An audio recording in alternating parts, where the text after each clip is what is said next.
എന്താ ഏട്ടത്തി, ഇദ്ദേഹം ഇവിടെ? അയാളെ കണ്ടതും സാൻവിയുടെ ശബ്ദം ആദിക്ക് നേരെ വന്നു. ആർക്കറിയാം മോളെ, ഇവർക്ക് ഞാനുമായി ഒരു കോണ്ടാക്റ്റും ഇല്ലാത്തതാണ്. ഇടയ്ക്ക് അമ്പലത്തിൽ വെച്ചോ സിറ്റിയിൽ വെച്ചോ പരസ്പരം കാണുമെന്നല്ലാതെ ഞങ്ങൾക്കിടയിൽ ഒരു സംസാരവും പിന്നീടുണ്ടായിട്ടില്ല. പിന്നെ കുട്ടികളിടയ്ക്ക് നമ്മുടെ സൂപ്പർ മാർക്കറ്റിൽ വരാറുണ്ട്. ആദി സാൻവിയുടെ കാതിൽ പെറുപെറുത്തു. ഞാൻ വന്നത് നിന്നെ കാണാനാ ആദി. രഘു ആദിക്ക് മുൻപിലെത്തിയതും അയാൾ അവളോട് സംസാരിച്ചു തുടങ്ങി. എന്നെ കാണാനോ? മനസ്സിലായില്ല. അച്ഛൻ എന്താ ഉദ്ദേശിക്കുന്നത്? അവൾ അയാളോട് ചോദിച്ചു. അത് പിന്നെ മോളെ, നിന്റെ അമ്മ 2 ദിവസം മുൻപ് ഒന്ന് വീണു. കാലിന് പൊട്ടലുണ്ട്. വീട്ടിൽ അച്ചുവും ആരതിയും ഉണ്ടെങ്കിലും മായയുടെ കാര്യം ആകെ കഷ്ടത്തിലാണ്. അയാൾ തൻ്റെ അവസ്ഥ അവളെ അറിയിച്ചു.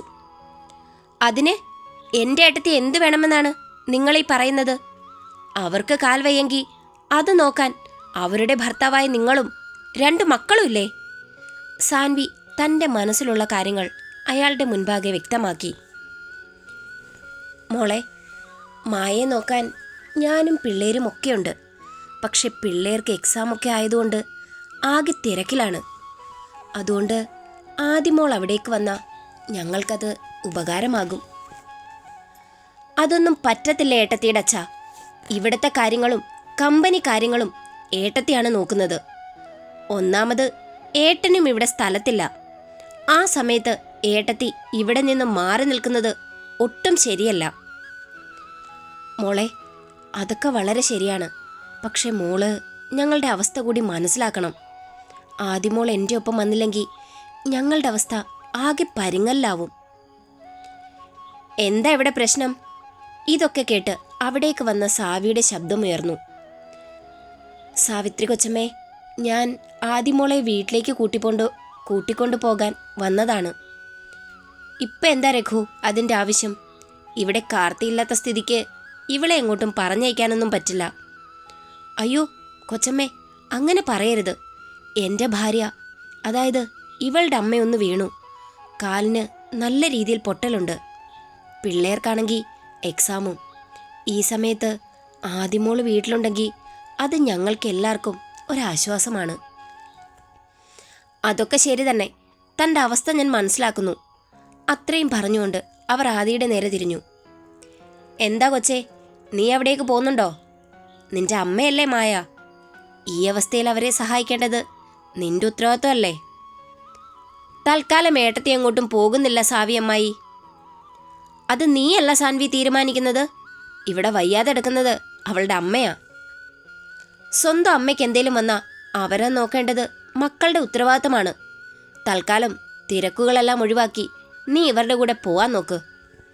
സാവിത്രി അവരോട് കൽപ്പിച്ചതും അത് കേട്ട് മാധവിയമ്മ പുറത്തേക്ക് കടന്നു വന്നു. അല്ല, കരുണൻ്റെ അമ്മ സർജറി കഴിഞ്ഞ് കിടക്കാൻ തുടങ്ങിയിട്ട് മാസം ഒന്നായില്ലേ? എന്നിട്ട് നീ അവരെ പോയി ഒന്ന് സഹായിക്കുന്നത് ഞാനിതുവരെ കണ്ടില്ലല്ലോ. മാധവിയമ്മയുടെ വാക്കുകളിൽ പുച്ഛം നിറഞ്ഞിരുന്നു. അതോടെ ഒന്നും മിണ്ടാതെ സാവിത്രി അകത്തേക്ക് കയറിപ്പോയി. അല്ല, ഇതാര്? രഘുവോ? താനെന്താടോ പതിവില്ലാതെ ഇങ്ങോട്ടൊക്കെ? സാവിത്രി അകത്തേക്ക് കയറിയതും മാധവിയുടെ സ്വരം രഘുവിന് നേരെ ഉയർന്നു. അത് പിന്നമ്മേ, ഞാൻ ആദിയെ വീട്ടിലോട്ട് കൊണ്ടുപോകാനായി വന്നതാ.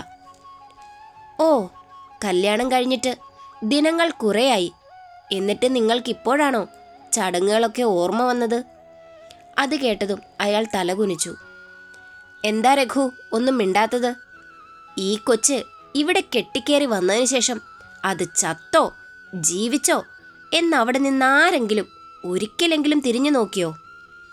അത് പോട്ടെ, നിങ്ങളുടെ വീട്ടിൽ ഒരടിമയെ പോലെ ഇത്രയും കാലം പണിയെടുത്തവളല്ലേ ഈ നിൽക്കുന്നവൾ. അതിൻ്റെ നന്ദിയോ സ്നേഹമോ ആരെങ്കിലും ഇവളോട് കാണിച്ചോ? എന്നിട്ടും ഒരു പരാതി പോലും പറയാതെ ഇവളിപ്പോഴും നിങ്ങളെ സ്നേഹിക്കുന്നില്ലേ? ഓ, അങ്ങനെ ഒരു സ്നേഹം ഇവൾക്കുണ്ടായിരുന്നെങ്കിൽ ഇവൾ ഞങ്ങളെ അന്വേഷിച്ച് ഞങ്ങളുടെ കുടുംബത്തിൽ വന്നേനെ മാധവിയമ്മേ. ഇവൾ കല്യാണം കഴിഞ്ഞതോടെ ഒരുപാട് മാറി. രഘു ആദിയുടെ കുറ്റം കണ്ടുപിടിക്കുന്നതിൻ്റെ തിരക്കിലായിരുന്നു. ഓ, അങ്ങനെയൊക്കെയാണ് നിങ്ങളുടെയൊക്കെ മനസ്സിലെങ്കിൽ പിന്നെ എന്തിനാണ് അവളെ അന്വേഷിച്ച് ഇപ്പം ഇവിടേക്ക് വന്നത്? ഇവൾ എന്തേലും ആവശ്യം പറഞ്ഞ് അങ്ങോട്ട് വന്നോ? അതോ നിങ്ങളെ വിളിച്ചോ? അതൊന്നുമില്ല മാധവിയമ്മേ, എൻ്റെ നിവർത്തികേടുകൊണ്ടാണ് ഞാനിപ്പോൾ ഇവിടേക്ക് വന്നത്. എൻ്റെ ഭാര്യയ്ക്ക് സുഖമില്ല. വീണ്ടും അയാൾ തൻ്റെ പ്രശ്നം ആവർത്തിച്ചു. നിങ്ങളുടെ ഭാര്യയ്ക്ക് സുഖമില്ലെങ്കിൽ അവരെ ആശുപത്രി കൊണ്ടുപോകണം, അല്ലാതെ മനക്കൽ തറവാട്ടിൽ വന്ന് പരാതി പറയുകയല്ല വേണ്ടത്. മാധവിയമ്മ ഉറച്ച സ്വരത്തിൽ അവരോട് പറഞ്ഞതും രഘുവിന് മറുപടിയൊന്നും പറയാൻ കഴിയാത്ത അവസ്ഥയിൽ അങ്ങനെ ഒരു മാത്രം നിന്നുപോയി. എടോ, പറയുന്നതുകൊണ്ടൊന്നും തോന്നരുത്. ഈ നിൽക്കുന്നവളെ ഉണ്ടാക്കിയത് നിങ്ങൾ തന്നല്ലേ? അതുപോലെ നിന്റെ ഭാര്യ പ്രസവിച്ചതല്ലേ ഇവളെയും? എന്നിട്ട് എന്തിനാ നിങ്ങൾ ഇങ്ങനെ ദ്രോഹിക്കുന്നേ? അതിനു മാത്രം എന്ത് പാപമാ ഇവള് നിങ്ങളോട് ചെയ്തത്? മാധവിയമ്മയുടെ ഒരു ചോദ്യങ്ങൾക്കുമുള്ള ഉത്തരം അയാളുടെ പക്കലുണ്ടായിരുന്നില്ല. അതുകൊണ്ട് തന്നെ അയാൾ മൗനം പാലിച്ചുകൊണ്ട് തൻ്റെ ആവശ്യങ്ങൾക്ക് വേണ്ടി മാധവിയമ്മയുടെ മുൻപിൽ യാചിച്ചു നിന്നു. അമ്മ പറയുന്നത് വളരെ ശരിയാ. ഞങ്ങളുടെ ഭാഗത്ത് ഒരുപാട് തെറ്റുകളുണ്ട്. അത് ഞാൻ മനസ്സിലാക്കുന്നു. ഈ അവസ്ഥയിൽ ഇവളെ ഞങ്ങളുടെ കൂടെ പറഞ്ഞു വിട്ടില്ലെങ്കിൽ അത് ഞങ്ങളെ സംബന്ധിച്ച് കൂടുതൽ പ്രശ്നമാകും. ഒരു സഹായത്തിന് ഞങ്ങൾക്കാരുമില്ല, അയാൾ മാധവിയമ്മയോട് അപേക്ഷിച്ചു. എന്തായാലും താനിപ്പോൾ പൊയ്ക്കോ. ഞാൻ ദേവേട്ടനോടും മോനോടും ചോദിച്ചിട്ട് ഒരു തീരുമാനം പറയാം. അല്ലാതെ എനിക്ക് തന്നെ ഒരു തീരുമാനമെടുത്തുകൊണ്ട് മോളെ അവിടേക്ക് പറഞ്ഞയക്കാൻ പറ്റില്ല. അയ്യോ, അങ്ങനെ പറയരുത്. ഈ അവസ്ഥയിൽ ആദ്യം അവിടെ ഇല്ലെങ്കിൽ അവിടുത്തെ കാര്യങ്ങളെല്ലാം അവതാളത്തിലാകും. ഞാൻ പറഞ്ഞല്ലോ രഘു, കാർത്തിയോടും ദേവേട്ടനോടും ചോദിച്ചിട്ട് ഒരു തീരുമാനം പറയാം. അല്ലാതെ മോളെ എവിടേക്കും പറഞ്ഞയക്കാൻ പറ്റില്ല. ഇപ്പം നിങ്ങൾ ചെല്ല്. മാധവി അയാളെ അവിടെ നിന്നും പറഞ്ഞയച്ചു. എൻ്റെ മാധവിയമ്മേ, വീണ കിടക്കുന്നത് അവളുടെ അമ്മയല്ലേ? അപ്പം പോകേണ്ടത് അവളുടെ കൂടെ ഉത്തരവാദിത്വമല്ലേ? മാധവിയമ്മയുടെ വാക്കുകൾ കേട്ടതും രാധികയുടെ സ്വരം. അതിന് ആദിമോളെ അവിടേക്ക് വിടുന്നില്ലെന്നൊന്നും ഞാൻ ആരോടും പറഞ്ഞിട്ടില്ല രാധു.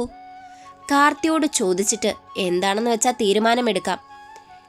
എന്തായാലും മക്കളിപ്പോൾ ഓഫീസിലേക്ക് പോകാൻ ഇറങ്ങിയതല്ലേ, എന്തായാലും ഇനി വൈകിക്കണ്ട. അവർ ആദിയോടും സാൻവിയോടും പറഞ്ഞതും അതിന് മറുപടിയായി അവർ മാധവിയോട് യാത്ര പറഞ്ഞുകൊണ്ട് അവിടെ നിന്നും കമ്പനിയിലേക്ക് ഇറങ്ങി. അവർ പോയെന്ന് കണ്ടതും രാധികയും സാവിത്രിയും മാധവിയമ്മയ്ക്ക് നേരെ തിരിഞ്ഞു. എൻ്റെ മാധവിയമ്മേ, ആ പെണ്ണിനെ പറഞ്ഞു വിടുന്നതല്ലേ നല്ലത്? അത് കേട്ടതും മാധവിയമ്മ അവരെ ദേഷ്യത്തോടൊന്ന് നോക്കി. അമ്മ ഇങ്ങനെ നോക്കാൻ വേണ്ടിയൊന്നും പറഞ്ഞതല്ല ഞാൻ നല്ല ഉദ്ദേശത്തോടെയാ അത് പറഞ്ഞത്. ഈ സമയത്ത് അവളുടെ വീട്ടുകാർക്ക് അവളെ ഏറെ ആവശ്യമുണ്ട്. അത് മനസ്സിലാക്കി അവൾ അവരോട് നിൽക്കുന്നതാണ് ഒരു നല്ല മകളുടെ കടമ. ഇവിടെ അവളൊരു നല്ല മകളാണോ? സാവിത്രി മാധവിയോട് ചോദിച്ചതും മാധവിയമ്മ ആ ചോദ്യം സാവിത്രിയോട് തന്നെ തിരിച്ചു ചോദിച്ചു. അവൾ നല്ലൊരു മകളാണോ അല്ലയോ എന്ന് നീ പറയുന്നതിന് മുൻപ് നീ നല്ലൊരു മകളോ മരുമകളോ ആണോ എന്ന് ആദ്യം സ്വയം ചിന്തിച്ചു നോക്ക്. അതുപോലെ രാധികേ, നീയും. അമ്മ എന്താ ഞങ്ങളെ കളിയാക്കുവാണോ? ഇതൊക്കെ കേട്ടുനിന്ന് രാധിക അല്പം ദേഷ്യത്തോടെ അവരോട് ചോദിച്ചു. അങ്ങനെ നിനക്ക് തോന്നുന്നുണ്ടെങ്കിൽ അതിലെനിക്കൊന്നും പറയാനില്ല. എനിക്ക് തോന്നിയ കാര്യം ഞാൻ നിന്നോട് ചോദിച്ചു. അതിൽ നിനക്കെന്തേലും അപാകത തോന്നിയിട്ടുണ്ടെങ്കിൽ എനിക്കതിനെ തെറ്റുപറ്റിയൊന്നും പറയാനില്ല. എനിക്കതിനെപ്പറ്റിയൊന്നും പറയാനില്ല. അത്രയും പറഞ്ഞുകൊണ്ട് മാധവിയമ്മ അകത്തേക്ക് കയറിപ്പോയി. ദേ രാധികേട്ടത്തി, ഇവരിവിടെ നിൽക്കുന്നിടത്തോളം കാലം നമ്മുടെ പദ്ധതികളൊന്നും നടക്കില്ല. അതെനിക്കും അറിയാം സാവി. പക്ഷേ നമുക്ക് ഈ കാര്യത്തിൽ ഒന്നും ചെയ്യാൻ കഴിയില്ല. എന്തുകൊണ്ട് കഴിയില്ല രാധികേട്ടത്തി? ഈ വീട്ടിൽ എനിക്കും ഏട്ടനുമുള്ള അവകാശത്തിൻ്റെ അത്രയും ഇവർക്കുണ്ടോ? കാർത്തിക്ക് പോലും ഞങ്ങളുടെ അവകാശം കഴിഞ്ഞിട്ടേ ഉള്ളൂ. സാവി അഹങ്കാരത്തോടെ പറഞ്ഞു നിർത്തി.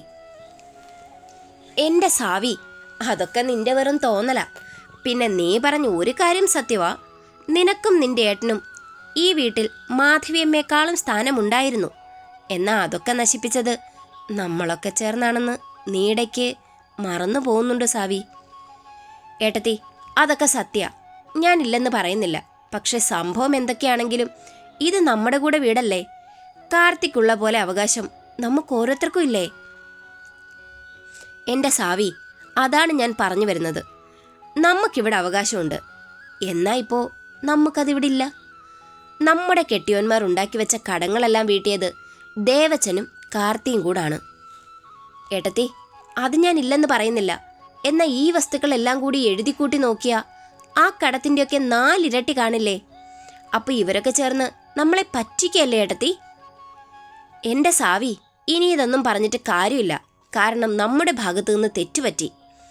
അന്നീ കടം വീട്ടാനായി നമ്മൾ ഇവർക്ക് കൊടുത്ത എഗ്രിമെൻ്റ് പ്രകാരം ഇനിയുള്ള ഈ സ്വത്തുക്കളുടെ എല്ലാ അവകാശവും കാർത്തിക്കും ദേവച്ചനും മാത്രമാണ്. അന്ന് നമുക്ക് വേണ്ടിയിരുന്നത് അതായിരുന്നു. അതുകൊണ്ട് തന്നെ അന്നവർ പറഞ്ഞതൊക്കെയും നിന്റെ കെട്ടിയോനും നീയും ചേർന്ന് എഴുതി കൊടുത്തു. ഇനി അതിനെപ്പറ്റി ഒന്നും പറഞ്ഞിട്ട് കാര്യമില്ല. അല്ല ഏട്ടത്തി, ഇവിടുന്ന് ഒളിച്ചോടിപ്പോയ ദേവച്ചൻ്റെ മകൾ വന്ന ഈ സ്വത്തുക്കളൊക്കെ അവർക്ക് ചെന്ന് ചേരില്ലേ? അങ്ങനെ ചോദിച്ചാൽ അച്ഛൻ്റെ സ്വത്ത് മക്കൾക്ക് അവകാശപ്പെട്ടതല്ലേ? അപ്പോൾ ദേവച്ചൻ്റെ സ്വത്തിൽ അരുന്ധതിക്ക് അവകാശമില്ലേ? അപ്പോൾ അവരിവിടേക്ക് വന്ന സാവി അല്പം ഭയത്തോടെ ചോദിച്ചു. അതുകൊണ്ടൊക്കെയാ നിന്റെ ചേട്ടനോടും നിന്നോടും ആ കാർത്തിയെ നമ്മുടെ സൈഡാക്കണമെന്ന് പറയുന്നത്. എന്നാൽ നിങ്ങൾക്ക് രണ്ടിനും അവനെങ്ങനെ പണി കൊടുക്കാം എന്ന ചിന്ത മാത്രമാണുള്ളത്. എന്നാൽ നിങ്ങൾ മനസ്സിലാക്കേണ്ട മറ്റൊരു കാര്യമുണ്ട്. കാർത്തിയെക്കാട്ടിലും പ്രശ്നം അവരാണ്, ആ അരുന്ധതി. അവരും മക്കളും ഭർത്താവുമൊക്കെ ഇവിടെ വന്ന് പൊറുതി തുടങ്ങിയ പിന്നെ നമുക്കെന്ന് പറയാൻ ഒന്നും കാണില്ല. രാധിക അവളെ ഓർമ്മിപ്പിച്ചു. അല്ല ഏട്ടത്തി, നമുക്കിവിടെ എന്ത് ചെയ്യാൻ കഴിയും? ഏട്ടത്തി ആദ്യം അത് പറ. അങ്ങനെ ചോദിച്ചാൽ ഇവിടെ നമുക്ക് മറ്റൊരു പ്രശ്നം കൂടിയുണ്ട്. ആതിര. ഇപ്പം കാർത്തിയുടെ എല്ലാ സ്വത്തിൻ്റെയും അവകാശി അവളാണ്. എങ്ങനെയെങ്കിലും കാർത്തിയെയും അവളെയും തമ്മിൽ തെറ്റിക്കണം. എന്നിട്ട് നമ്മൾ ആഗ്രഹിച്ചതുപോലെ ആ സ്ഥാനത്ത് കല്ലുമോളെ കൊണ്ടുവരണം. എൻ്റെ ഏട്ടത്തി, കല്ലുമോൾക്ക് ഇപ്പോഴും താല്പര്യമാ.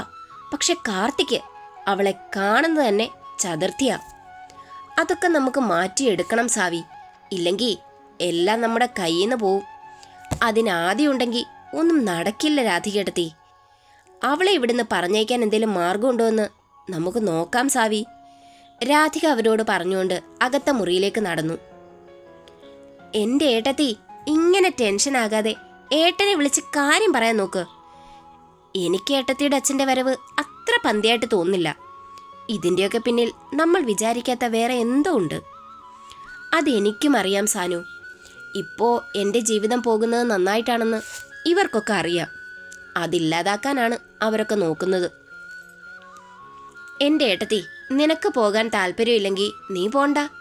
ഏട്ടത്തിയുടെ ആഗ്രഹം അതാണ്, ഏട്ടൻ്റെ. അതുകൊണ്ട് എൻ്റെ ഏട്ടത്തി പെണ്ണ് കൂടുതലൊന്നും ചിന്തിക്കാൻ നിൽക്കണ്ട. അല്ലെങ്കിൽ തന്നെ എൻ്റെ ഏട്ടത്തിക്ക് വേണ്ടി അവർ എന്താണ് ചെയ്തിട്ടുള്ളത്? സാൻവിയുടെ സ്വരം അവൾക്ക് നേരെ ഉയർന്നു. എന്താ പിള്ളേരെ പ്രശ്നം? ഇതൊക്കെ കേട്ട് അവിടേക്ക് വന്ന ജാൻസി അവരോടായി ചോദിച്ചു. അത് കേട്ടതും ആദിയുടെ നോട്ടം അവരിലായി. ഹ, ചേച്ചി ഇങ്ങ് പോരുന്നോ? അങ്ങനെ വീട്ടിലിരിക്കാൻ പാകത്തിന് ഇവന് വലിയ കുഴപ്പമൊന്നുമില്ല കൊച്ചേ. ചെറിയൊരു പനി, അത് മരുന്ന് കൊടുത്തപ്പോഴേക്കും അങ്ങ് മാറുകയും ചെയ്തു. അതുപോട്ടെ, ഞാൻ വന്നപ്പോൾ ഇവിടെ എന്തായിരുന്നു ഒരു ചർച്ച? അവൾ അവരോടായി ചോദിച്ചതും വീട്ടിൽ നടന്ന കാര്യങ്ങൾ സാൻവി വള്ളി പുള്ളി തെറ്റാതെ അവരോട് പറഞ്ഞു. എൻ്റെ പിള്ളേരെ, ഇതിൻ്റെയൊക്കെ പിന്നെ ദാ ഇവളുടെ അച്ഛനായിരിക്കും. പിന്നെ നിന്റെ അച്ഛനും അമ്മയ്ക്കും 10 പുത്തൻ നോട്ടുകൾ കിട്ടിയ സ്വന്തം മോളെ പോലും വിൽക്കാൻ അവർ മടിക്കില്ല. അതുകൊണ്ട് ഞാൻ ഉറപ്പിച്ച് പറയാം, ഇതിൻ്റെ പിന്നിൽ ഇവളുടെ അച്ഛൻ സത്യനാ. അതുകൊണ്ടാദി, നീ നടന്ന കാര്യങ്ങളെല്ലാം കാർത്തിയോട് തുറന്നു പറയുന്നതാകും നിനക്കെല്ലാം കൊണ്ട് നല്ലത്. അങ്ങനെ എല്ലാവരുടെയും നിർബന്ധം കൊണ്ട് ആദി കാർത്തിയെ വിളിക്കാൻ തയ്യാറായി. അത് നടക്കില്ല മുത്തശ്ശി. എൻ്റെ ഭാര്യയെ അവിടേക്ക് വിടാൻ എനിക്ക് താല്പര്യമില്ല. ആദി വിളിച്ച് പറഞ്ഞതനുസരിച്ച് മാധവിയമ്മയോട് സംസാരിക്കുകയായിരുന്നു കാർത്തി. മോനെ, ഇവിടെ വയ്യാതെ എടുക്കുന്നത് ആദിമോളെ പ്രസവിച്ച അവളുടെ അമ്മയാ.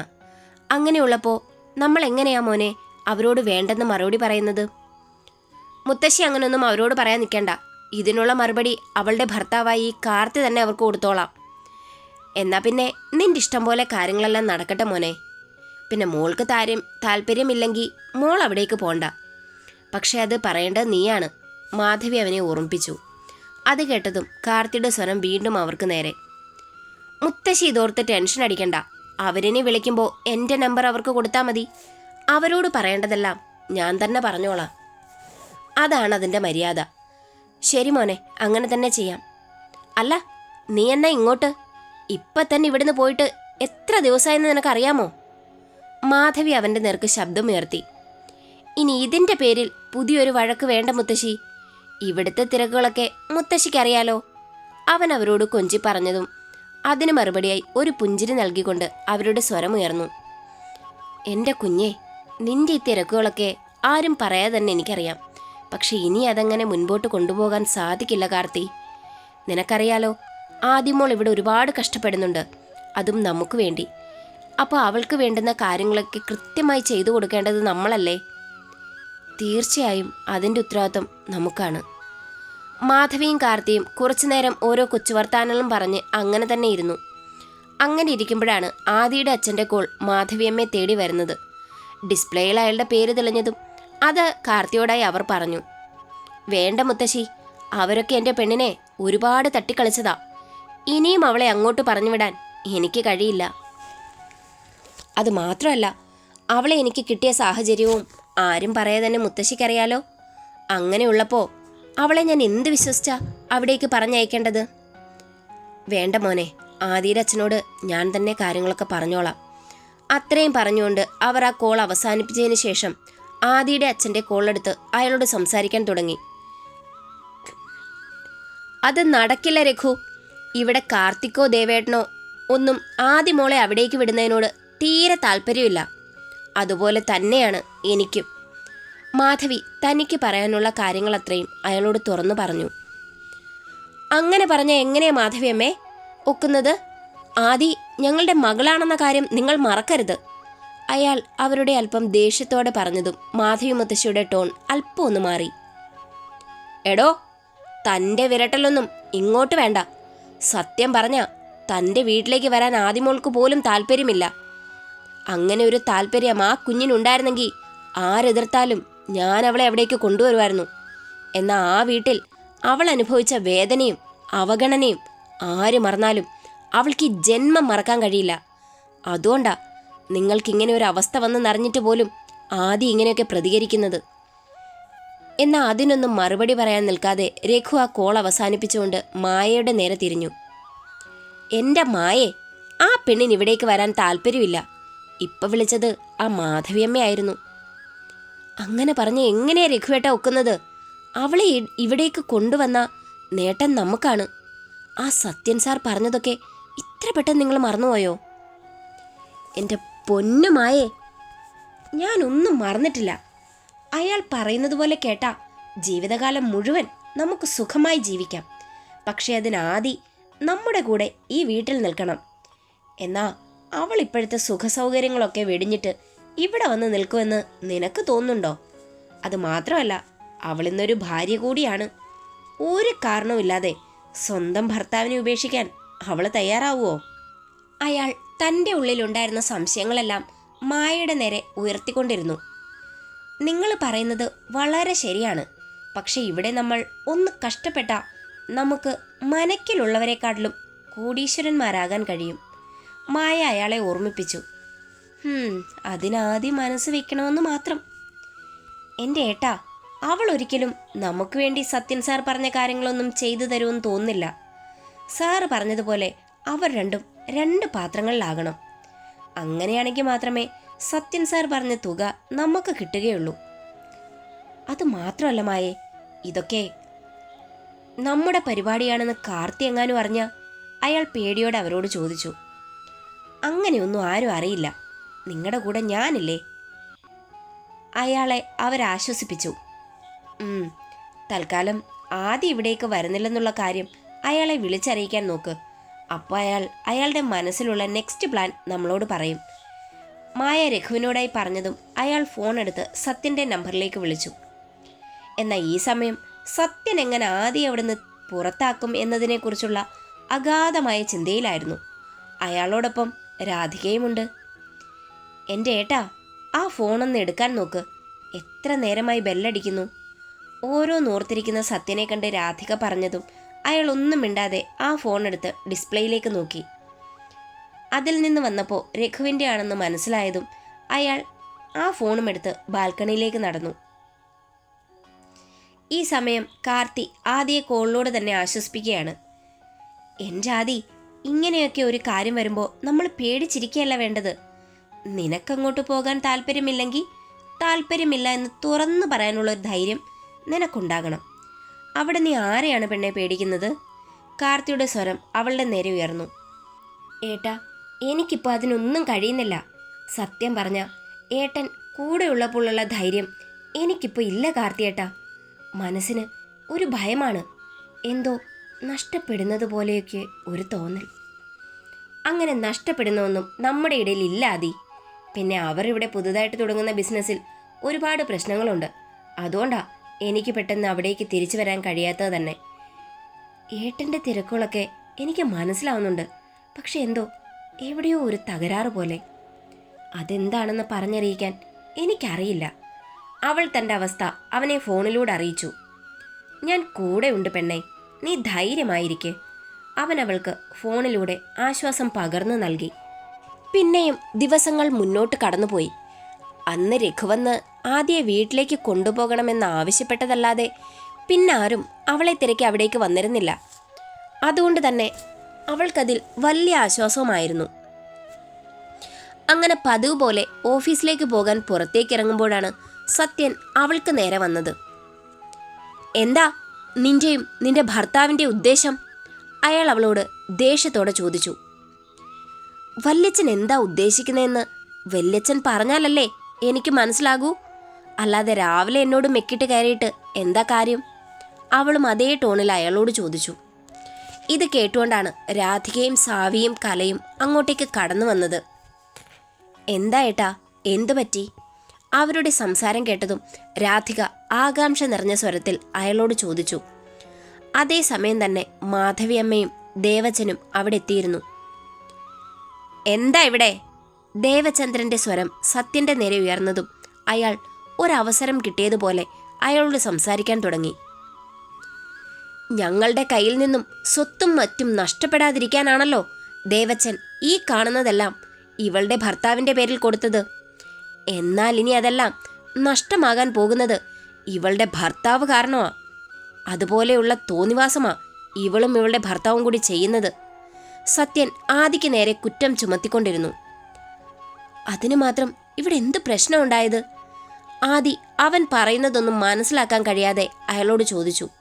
നീ നിന്റെ സൂപ്പർ മാർക്കറ്റിൽ കൊടുക്കുന്നത് ആളെ കൊല്ലാനുള്ള വിഷമാണോ? അയാൾ അവളോട് എടുത്തടിച്ചതുപോലെ ചോദിച്ചതും ആദി ഒരു ഞെട്ടലോടെ അയാളെ നോക്കി. നിങ്ങൾ എന്തൊക്കെയാ പറയുന്നേ? ഇതേ അവസ്ഥയിലായിരുന്നു സാൻവിയും ദേവച്ചനും മാധവിയമ്മയും ഒക്കെ. എന്തൊക്കെയായിട്ടാ ഈ പറയുന്നേ? മനുഷ്യന് മനസ്സിലാകുന്ന രീതിയിൽ പറയ്. രാധിക അതിൻ്റെ ഇടയിലേക്ക് കയറി. എൻ്റെ രാധു, ഇതിൽ കൂടുതൽ മനസ്സിലാക്കാൻ ഒന്നുമില്ല. ഇവൾ ആ സൂപ്പർ മാർക്കറ്റിൽ കൊടുക്കുന്ന സാധനങ്ങളെല്ലാം പഴകിയതാണ്. അത് കഴിച്ച് പലർക്കും വിഷബാധ ഏറ്റിട്ടുണ്ട്. എന്തായാലും മനക്കൽ കാർത്തികേയൻ്റെ ഭാര്യ ഇതിന് സമാധാനം പറയേണ്ടി വരും. അയാൾ അഹങ്കാരത്തോടെ പറഞ്ഞു നിർത്തിയതും വീടിൻ്റെ മുറ്റത്ത് ഒരു പോലീസ് ജീപ്പ് വന്നു നിന്നതും ഒരുമിച്ചായിരുന്നു. അതോടെ സാൻവി എന്ത് ചെയ്യണമെന്നറിയാതെ ആദിയെ ഭയത്തോടെ നോക്കി. എന്നാൽ ഇവിടെ താൻ പതറിയ നഷ്ടമാകുന്നത് തൻ്റെ ഭർത്താവിൻ്റെയും കുടുംബത്തിൻ്റെയും അഭിമാനമാണെന്ന് മനസ്സിലാക്കിയ ആദി അതിനെ ചങ്കുറപ്പോടെ നേരിടാൻ മനസ്സുകൊണ്ട് തീരുമാനിച്ചു. എന്താ മോളെ ഈ കേൾക്കുന്നതൊക്കെ? മാധവിയമ്മ ഇടറിയ സ്വരത്തിൽ അവളോട് ചോദിച്ചു. മുത്തശ്ശി ടെൻഷനാകാതെ, ഇതിൻ്റെ പിന്നിൽ എന്തോ ഒരു ചതിയുണ്ട്. കാരണം നമ്മുടെ സൂപ്പർ മാർക്കറ്റിൽ ഡേറ്റ് കഴിഞ്ഞ ഒരു സാധനവും വിൽക്കാറില്ല. അങ്ങനെ ഓരോന്നും പറഞ്ഞിരിക്കുമ്പോഴാണ് ഒരു വണ്ടി പോലീസ് ഉദ്യോഗസ്ഥർ അവരുടെ വീടിനുള്ളിലേക്ക് കയറി വന്നത്. മിസ്റ്റർ കാർത്തികേയൻ, ഒരു പോലീസ് ഉദ്യോഗസ്ഥൻ വന്ന പാടെ മാധവിയമ്മയുടെ നേരെ ശബ്ദമുയർത്തി. അത് എൻ്റെ ഭർത്താവാണ് സർ. അത് പറഞ്ഞത് ആദിയായിരുന്നു. ഓക്കെ, അയാളല്ലേ മനക്കൽ സൂപ്പർ മാർക്കറ്റിൻ്റെ ഓണർ? അതെ സർ. എന്നാൽ കുറച്ചു കാലം അത് നോക്കി നടത്തുന്നത് ഞാനാണ്. എന്താ സർ പ്രശ്നം? ഞങ്ങൾക്ക് നിങ്ങളുടെ സൂപ്പർ മാർക്കറ്റിനെതിരെ ഒരു 1-2 പരാതികൾ കിട്ടിയിട്ടുണ്ട്. പരാതികളോ? അവൾ ആ ഉദ്യോഗസ്ഥരെ സംശയത്തോടെ നോക്കി. അതെ, നിങ്ങളുടെ സ്ഥാപനത്തിൽ നിന്നും ബേബി ഫുഡ് വാങ്ങി അത് കഴിച്ച് ഒരു കുഞ്ഞ് ആശുപത്രിയിലാണ്. അതിൻ്റെ നില വളരെ ഗുരുതരമാണെന്നാണ് ഞങ്ങൾ അന്വേഷിച്ചപ്പോൾ അറിയാൻ കഴിഞ്ഞത്. സർ, ഇത് മനഃപൂർവ്വം ആരോ ഞങ്ങൾക്കെതിരെ ചെയ്തതാണ്. മനക്കൽ സൂപ്പർ മാർക്കറ്റ് വർഷങ്ങളോളമുള്ളൊരു കടയാണ്. ഇന്നേ വരെ ഇങ്ങനെ ഒരു പ്രശ്നം ഞങ്ങളുടെ കടയിൽ അനുഭവപ്പെട്ടിട്ടില്ല. അതുകൊണ്ട് തന്നെ ഇതിൻ്റെ പിന്നിൽ എന്തോ ഒരു ചതി നടന്നിട്ടുണ്ട്. എന്തായാലും ഇയാൾ പോലീസ് സ്റ്റേഷൻ വരെ ഞങ്ങളുടെ കൂടെ വരണം. അതുപോലെ മിസ്റ്റർ കാർത്തികേയൻ, അയാൾ എത്രയും പെട്ടെന്ന് ഈ നാട്ടിൽ തിരിച്ചെത്തണം. അതിനു മുമ്പ് താൻ സ്റ്റേഷനിലോട്ടൊന്ന് വരണം. അയ്യോ സാറേ, കാർത്തിമോൻ വരുമ്പോൾ അവൻ അവിടേക്ക് വന്നോളും. അതിന് ആദിമോൾ വരേണ്ട കാര്യമുണ്ടോ? മാധവിയമ്മ വെപ്രാളത്തോടെ അയാളോട് ചോദിച്ചു. ഞങ്ങൾക്ക് ഞങ്ങളുടെ ഡ്യൂട്ടി ചെയ്യാതിരിക്കാൻ കഴിയില്ല. മുകളിൽ നിന്ന് ഓർഡറുണ്ട്. അതുപോലെ ഇവരുടെ സൂപ്പർ മാർക്കറ്റ് ചെക്ക് ചെയ്യാനുള്ള മുകളിൽ നിന്നുള്ള ഓർഡറും. വേറെ വഴിയില്ലാതെ ആദി അവരുടെ കൂടെ പോകാൻ തയ്യാറായി. പോകുന്നതിന് മുൻപ് കാർത്തിയെ വിളിച്ച് ഈ കാര്യങ്ങളെല്ലാം സംസാരിക്കാൻ അവൾ സാൻവിയെ ചുമതലപ്പെടുത്തി.